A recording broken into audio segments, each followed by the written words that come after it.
Byzantine currency, money used in the Eastern Roman Empire after the fall of the West, consisted of mainly two types of coins: the gold solidus and a variety of clearly valued bronze coins. By the end of the empire, the currency was issued only in silver stavrata and minor copper coins with no gold issue. Iconography. Early Byzantine coins continue the late Roman conventions. On the obverse, the head of the emperor, now full face rather than in profile, and on the reverse, usually a Christian symbol such as the cross, or a victory or an angel. The gold coins of Justinian II departed from these stable conventions by putting a bust of Christ on the obverse, and a half or full-length portrait of the emperor on the reverse. These innovations incidentally had the effect of leading the Islamic Caliph Abd al-Malik, who had previously copied Byzantine styles but replacing Christian symbols with Islamic equivalents, finally to develop a distinctive Islamic style, with only lettering on both sides.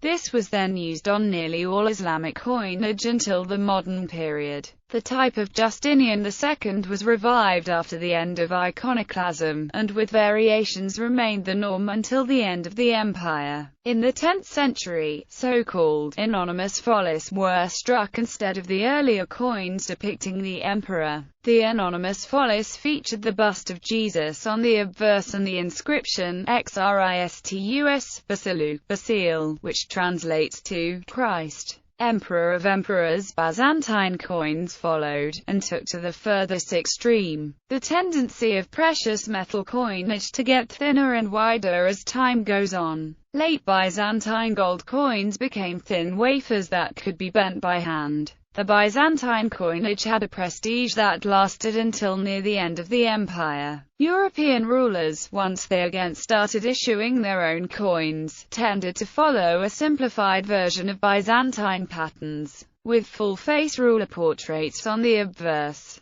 Denominations. The start of what is viewed as Byzantine currency by numismatics began with the monetary reform of Anastasius in 498. Who reformed the late Roman Empire coinage system, which consisted of the gold solidus and the bronze nummi. The nummus was an extremely small bronze coin, at about 8 to 10 millimeters, weight of 0.56, making it at 276 to the Roman pound, which was inconvenient because a large number of them were required even for small transactions. New bronze coins, multiples of the nummus, were introduced, such as the 40 nummi, 20 nummi, 10 nummi, and 5 nummi coins. The obverse of these coins featured a highly stylized portrait of the emperor, while the reverse featured the value of the denomination represented. According to the Greek numbering system, silver coins were rarely produced.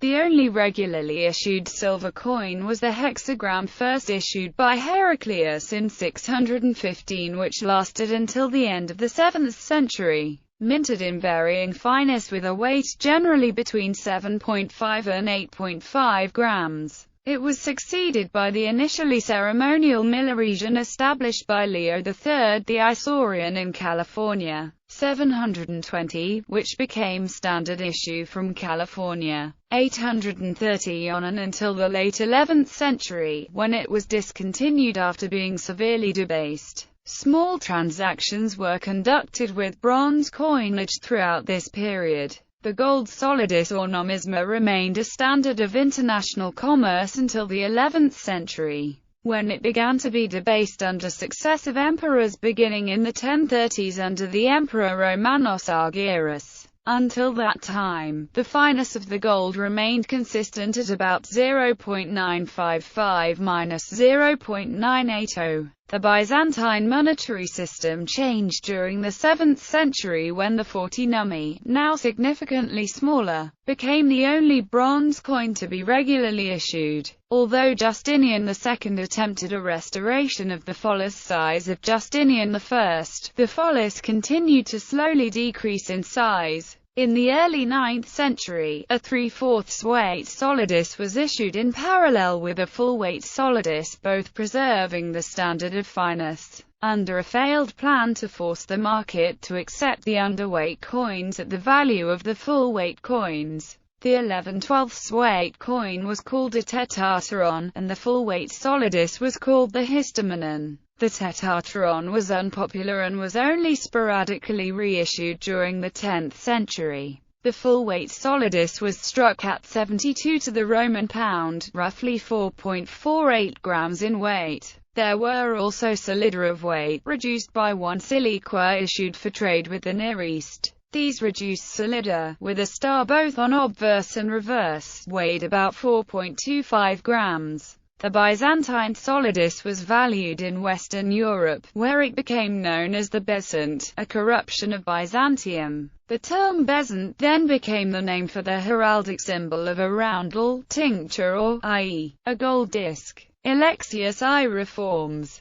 Former money changer Michael IV the Paphlagonian assumed the throne of Byzantium in 1034 and began the slow process of debasing both the tetatron nomisma and the histomenon nomisma. The debasement was gradual at first but then accelerated rapidly. About 21 carats during the reign of Constantine IX, 18 carats under Constantine X, 16 carats under Romanus IV, 14 carats under Michael VII, 8 carats under Nicephorus III and 0 to 8 carats during the first 11 years of the reign of Alexius I. Under Alexius I Comnenus the debased solidus was discontinued and a gold coinage of higher fineness was established, commonly called the hyperpyron at 4.45 grs. The hyperpyron was slightly smaller than the solidus. It was introduced along with the electrum aspirant tracker worth a third of a hyperpyron and about 25% gold and 75% silver.